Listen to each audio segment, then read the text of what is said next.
Welcome to my YouTube channel NCERT chemistry with Mansi. मैं मानसी गुप्ता आपको class 11th और 12th के एनसीईआरटी केमिस्ट्री के जो मैंने सेल्फ मेड नोट्स बनाए हैं उसमें से मैं आपको कंसेप्ट समझाती हूँ, खुद भी समझती हूँ, आपको भी समझाती हूँ। दूसरी चीज़ ये कि ये जो हैंड रिटन नोट्स जो मैंने बनाए हैं उसको थोड़ा सा मैंने डेकोरेटिव वे में प्रेजेंट किया है, क्योंकि मुझे ऐसा लगता है कि अगर हम कोई चीज़ डेकोरेटिव और कलरफुल देखते हैं तो हम ज़्यादा अट्रैक्ट होते हैं और हम ज़्यादा समझने की कोशिश करते हैं। तो ज़्यादा देर ना करते हुए हम थोड़ा सा समझते हैं कि हमने क्या क्या पढ़ लिया है। अभी हमने चैप्टर 1 स्टार्ट किया है, some basic concepts of chemistry. इसमें से हमने कहते हैं एंशियंट इंडिया में केमिस्ट्री के बारे में पढ़ लिया है, मैटर के बारे में पढ़ लिया है, मिक्सचर प्योर सब्सटेंस के बारे में पढ़ लिया है, मॉलिक्यूल्स को कैसे रिप्रेजेंट करते हैं उसके बारे में पढ़ा है, फिजिकल एंड केमिकल प्रॉपर्टीज़ के बारे में पढ़ा है, एसआई सिस्टम के बारे में पढ़ा है।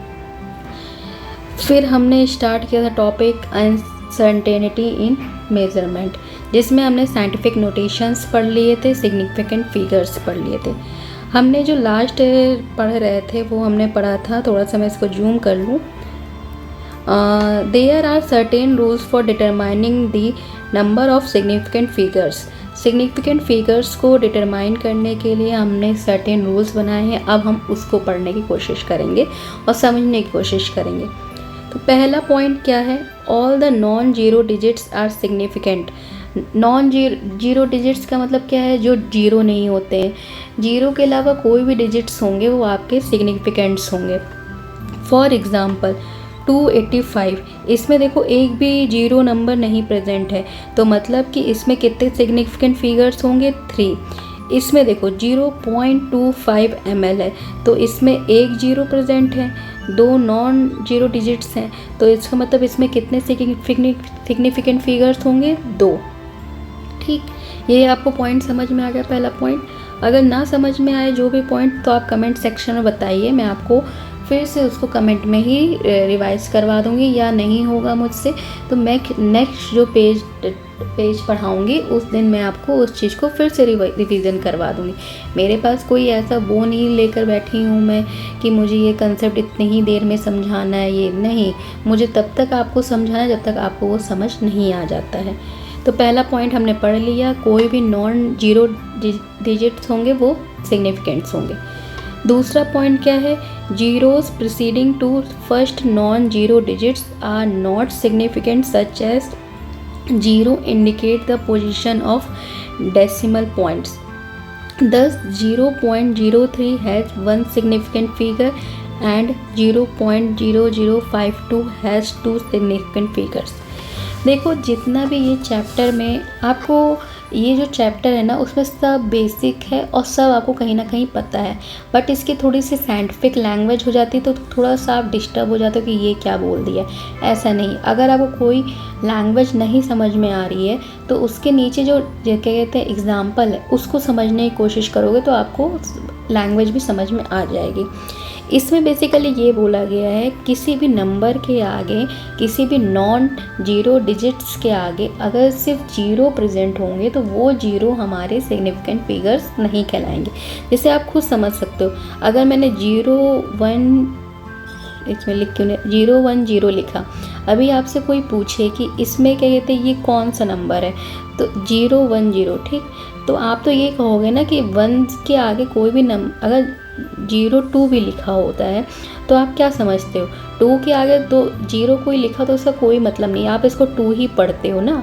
अगर 2 के बाद 0 लिखा हो तो आप 20 समझते हो इसको, पर 2 के पहले 0 होता है तो उसका कोई मतलब नहीं होता है, आप 2 ही पढ़ते हो इसे। वैसे उसने ये कहा है, अगर भी कोई भी डेसिमल नंबर दिया जाता है उसमें अगर कोई नॉन जीरो डिजिट के नंबर के आगे जीरो लगे हुए हैं तो उसका कोई मीनिंग नहीं है, वो सिग्निफिकेंट नहीं है, उसके बाद वाले सिग्निफिकेंट होंगे।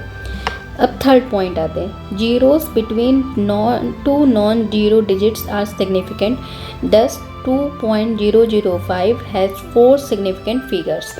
अब आप ये देखो 102 इसकी वैल्यू तो है, इसका मतलब तो है 102 एक नंबर में माना जाएगा। 0 दो नॉन जीरो डिजिट नंबर के अंदर है, बीच में है, तो इसका मतलब इसकी भी वैल्यू मानी जाती, ये भी सिग्निफिकेंट है। तो वही इसमें बताया गया है, किसी भी दो नॉन जीरो डिजिट नंबर के बीच में अगर कोई जीरोस प्रेजेंट्स हैं तो वो हम सिग्निफिकेंट फिगर्स में कंसिडर करेंगे। Fourth point, zeros at the end or right of a number are significant provided they are on the right side of the decimal point। कोई भी जीरो जो क्या कहते हैं डेसिमल पॉइंट, आपको पता है डेसिमल पॉइंट, आपको पता है ना डेसिमल, जहाँ डेसिमल पॉइंट का मतलब बोला जाए वहाँ डेसिमल ही होता है, ठीक, दशमलव जिसे कहते हैं। तो जब भी किसी भी डेसिमल पॉइंट के राइट साइड में कोई भी जीरो प्रेजेंट होते हैं वो उसको क्या कहते हैं, सिग्निफिकेंट फिगर्स में कंसिडर करते हैं। अब इसके लिए भी एग्जांपल लिया गया है। 0.200 gram has 3 significant figures but if otherwise the terminal zeros are not significant if there is no decimal point, there is no decimal point. For example, 100 has only one significant figure, but 100 ये point लगा हुआ है, ठीक है, इसको point समझिएगा। 100 point has 3 significant figures and 100.0 has 4 significant figures। इसमें ये कहा गया है डेसिमल पॉइंट के राइट साइड हैंड साइड में अगर जीरो प्रेजेंट है तो उसको हम सिग्निफिकेंट फिगर्स में कंसिडर करते हैं। जैसे 0.200 ग्राम है तो इसमें कितने सिग्निफिकेंट फिगर्स होंगे, 3, क्योंकि डेसिमल पॉइंट के राइट साइड हैंड साइड में है। तो 0.200 है तो 200 को हम 3 सिग्निफिकेंट फिगर्स कंसिडर करेंगे। अब इसमें जो नेक्स्ट एग्जांपल लिया गया वो 100 लिया गया है, ठीक। 100 में इसने ये कहा है कि 100 में तो कोई भी डेसिमल पॉइंट प्रेजेंट नहीं है, तो इसमें ये कहा गया है कि जो भी कहते डेसिमल पॉइंट के राइट हैंड साइड में अगर जीरो प्रेजेंट होते हैं तो हम उसे सिग्निफिकेंट फिगर्स में कंसिडर करते हैं। तो अब इसमें तो कोई डेसिमल पॉइंट प्रेजेंट नहीं, तो इसमें सिर्फ एक सिग्निफिकेंट फिगर को कंसिडर किया गया है, बट 100 के बाद एक पॉइंट लगा दिया गया है, तो मतलब कि अब इसका इधर भी कोई वैल्यू होगी, 0 होगी, इधर भी क्या कहते हैं जो ये वैल्यू होगी इसको हम सिग्निफिकेंट फिगर्स में कंसिडर करेंगे। 100 पॉइंट हैज़ 3 सिग्निफिकेंट फिगर्स। अब इसमें ये कहते हैं 100 के बाद पॉइंट और 0 लगा दिया है, तो हमने पढ़ा था राइट हैंड साइड में जो जीरो प्रेजेंट होते हैं किसी भी डेसिमल पॉइंट के तो उसको हम सिग्निफिकेंट फिगर्स में कंसिडर करते हैं। तो अब इसमें कितने सिग्निफिकेंट फिगर हो गए, 4 सिग्निफिकेंट फिगर हो गए।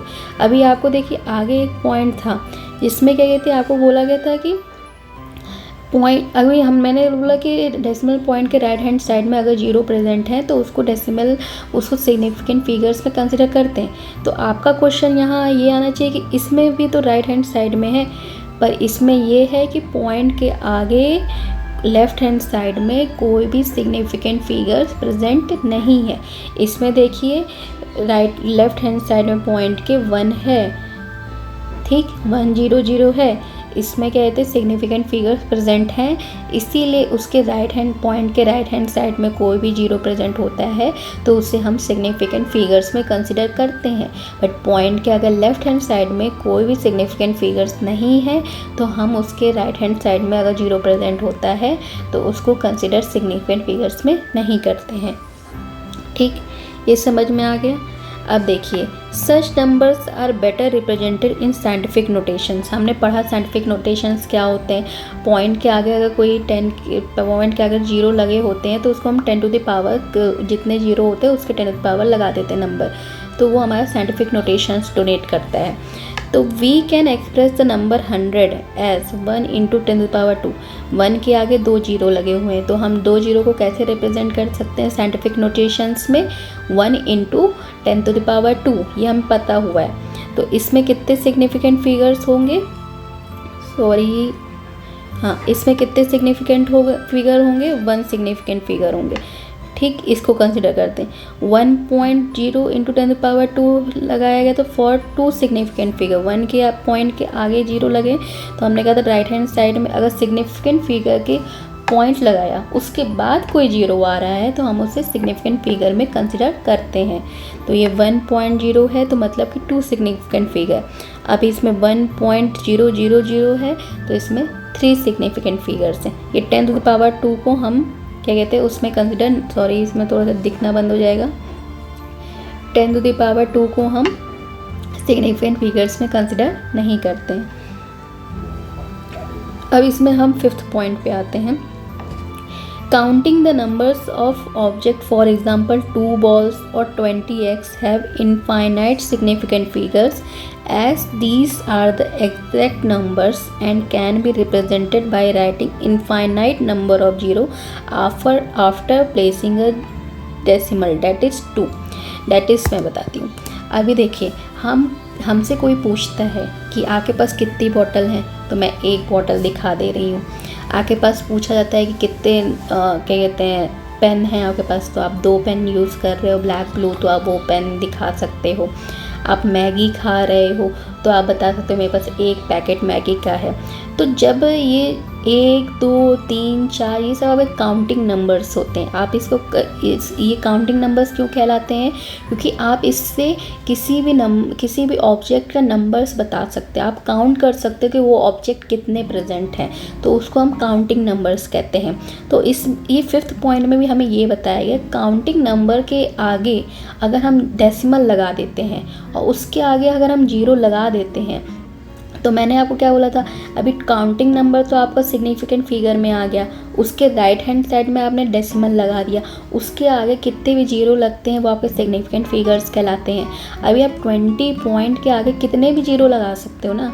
एज ए डेली लाइफ में आप कहते 1.00000 कितने भी लगा सकते हो, 20.0000000, मेरा जितना मन है हम लगा सकते हैं। तो इसका मतलब ये होता है कि ये तो आपके सिग्निफिकेंट फिगर्स हैं, ये आपके काउंटिंग नंबर्स भी हैं। इसके राइट हैंड साइड में हमने पॉइंट लगाया, डेसिमल लगाया, उसके आगे जितने भी 0 लगाना चाहते हैं आप लगा सकते हैं और वो हमारे सिग्निफिकेंट फिगर्स में कहलाते ही हैं। तो इसका मतलब जो काउंटिंग नंबर्स होते हैं उसके अगर आप उसके पास क्या कहते हैं बहुत सारे सिग्निफिकेंट फिगर्स हो सकते हैं, इनफाइनाइट, बल्कि हम कह सकते हैं इनफाइनाइट सिग्निफिकेंट फिगर्स हो सकते हैं, क्योंकि हम काउंटिंग नंबर के आगे पॉइंट लगाकर कितने भी ही 0 बढ़ा सकते हैं और उसको हम कहते हैं सिग्निफिकेंट फिगर्स उन 0 को कंसिडर करते हैं। तो मतलब कि काउंटिंग नंबर्स के पास इनफाइनाइट सिग्निफिकेंट फिगर्स प्रेजेंट होते हैं। अब हमारा नेक्स्ट टॉपिक क्या आता है, कलर चेंज कर लेते हैं। प्रिसीशन एंड एक्यूरेसी, ये बहुत ही कॉमन पॉइंट है जो हम हायर क्लासेस में भूल चुके होते हैं। अभी तो आप हम समझ लेते हैं, पर अगर मैं आपसे ये BSc MSc या BTech MTech के टाइम पे पूछूँ ना, तो आप एग्जैक्ट आंसर मुझे नहीं बता पाते हो, क्योंकि आप भूल चुके होते हैं। अभी इतना सब कुछ पढ़ते हैं ना, तो दिमाग से निकलता ही ये निकलता है। जो हम उस टाइम पढ़ रहे होते हैं ना, वही हमारे दिमाग में रहता है, या तो बहुत बेसिक चीज़ें जैसे ABCD ही दिमाग में रहता है। तो अभी हम टॉपिक है precision, closeness of various measurement for the same quantity. इसमें ये कहा गया है, अगर हम क्या कहते हैं, अभी हम आपको सिर्फ डेफिनेशन समझ लीजिए। एक्यूरेसी की डेफिनेशन क्या है, agreement of a particular value to the true value of the result. इसमें ये है, देखो अभी मैं इसको आपको समझाती हूँ। आपने एक एक्सपेरिमेंट परफॉर्म किया, तो उसकी जो क्या कहते हैं आपने एक्सपेरिमेंट परफॉर्म किया, उसमें आपने 3 मेजरमेंट करते हैं, उसमें आप मीन वैल्यू निकाल कर उसका करते हैं। अभी देखिए, मैंने एक क्या कहते हैं उस एक्सपेरिमेंट, मैंने कहा था कोई भी चीज़ आप मेज़र करते हो ना, उसकी एक एक्सपेरिमेंटल वैल्यूज़ भी होती है, एक कैलकुलेटेड वैल्यू भी होती है। कैलकुलेटेड वैल्यू थोड़ा सा एग्जैक्टली आपको बताती है, एक्सपेरिमेंटल वैल्यू में आपकी एरर आती है, अनसर्टेनिटी आती है, जो हमने अनसर्टेनिटी मेजरमेंट में पढ़ा था। तो जो हमारी कैलकुलेटेड वैल्यू होती है उसको हम ट्रू वैल्यू कंसिडर कर लेते हैं। ठीक, कैलकुलेटेड वैल्यू को हम लोग ट्रू वैल्यू कंसिडर कर लेते हैं। अभी देखिए, हमारे पास एक ट्रू वैल्यू एक एक्सपेरिमेंट की परफॉर्म करी थी हमने, उस एक्सपेरिमेंट की हमने कैलकुलेटेड वैल्यू कंसिडर करी और उसको हम ट्रू वैल्यू कहते हैं। हमारे पास एक ट्रू वैल्यू है। ठीक, अब हमने एक्सपेरिमेंट परफॉर्म किया, उस एक्सपेरिमेंट को हमने 3 बार परफॉर्म किया। अगर तीनों बार जो उस एक्सपेरिमेंट को परफॉर्म करने के बाद जो वैल्यूज़ आ रही हैं हमारे पास, अगर वो वैल्यूज़ आपस में कहते हैं पास हैं, मतलब एक बार 1.9 आया, एक बार 1.95 आया, एक बार 1.96 आया, तो जो हमने 3 वैल्यू कंसिडर करी थी वो 3 वैल्यू और जो हमारी एग्जैक्ट वैल्यू, जो हमारी ट्रू वैल्यू है, जो हमारी कैलकुलेटेड वैल्यू है, वो 2.5 है। तो हमने ये देखा कि जो क्या कहते हैं, हमने मेज़रमेंट एक्सपेरिमेंट परफॉर्म करने के बाद जो मेज़रमेंट से हमने वैल्यूज़ निकाली हैं, वो तीनों वैल्यूज़ आपस में क्या कहते हैं, क्लोज हैं, बट वो क्लोजनेस उनकी ट्रू वैल्यू जो है कैलकुलेटेड वैल्यू, उससे क्लोजनेस उसकी शो नहीं हो रही है। तो प्रिसीजन वो कहलाता है जो आप मेज़रमेंट करके जो वैल्यूज़ निकाल रहे हैं उनके बीच में अगर क्लोजनेस है तो हम ये कहते हैं कि हमारा क्या कहते हैं, ये प्रिसाइज्ड वैल्यूज़ आई हैं, प्रिसीजन इसे कहते हैं।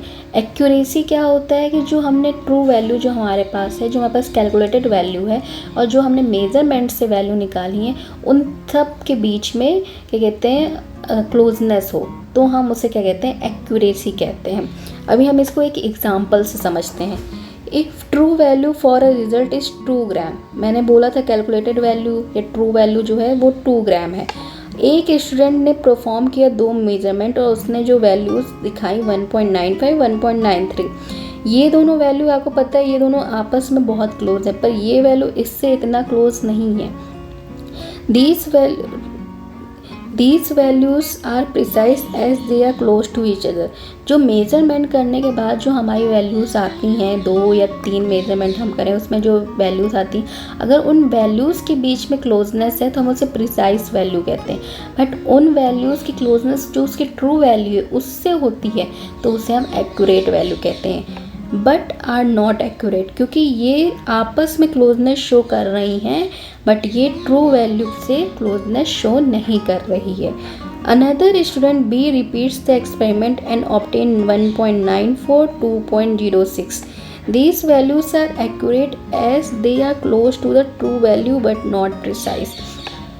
ये जो 1.94 है, ये 2.06 है, ये दोनों वैल्यूज़ जो हैं, ये दोनों वैल्यूज़ आपस में तो क्लोजनेस शो नहीं कर रही हैं, बट ये कहीं ना कहीं इससे क्लोजनेस शो कर रही होती हैं, इसलिए इसको क्या कहते हैं, ट्रू वैल्यू कहते हैं। क्योंकि ये कहते हैं ट्रू वैल्यू से क्लोजनेस शो कर रहे हैं, इसलिए इसे एक्यूरेट कहते हैं। बट ये आपस में कहते क्लोज नहीं है, दैट्स वाई इसे प्रिसाइज नहीं कह सकते हैं। अगर क्या कहते हैं, अगर हमारी जो वैल्यूज़ आती हैं मेज़रमेंट से, अगर वो आपस में क्लोजनेस शो कर रही हैं बट वो क्लोजनेस अपनी ट्रू वैल्यू जो कैलकुलेटेड वैल्यू है उससे क्लोजनेस शो नहीं कर रहे हैं तो हम उसे प्रिसाइज कहते हैं। बट अगर वो ट्रू वैल्यू से क्लोजनेस शो कर रहे हैं पर आपस में क्लोजनेस नहीं शो कर रहे हैं तो उसे हम एक्यूरेट कहते हैं। ठीक, इतना समझ में आ गया।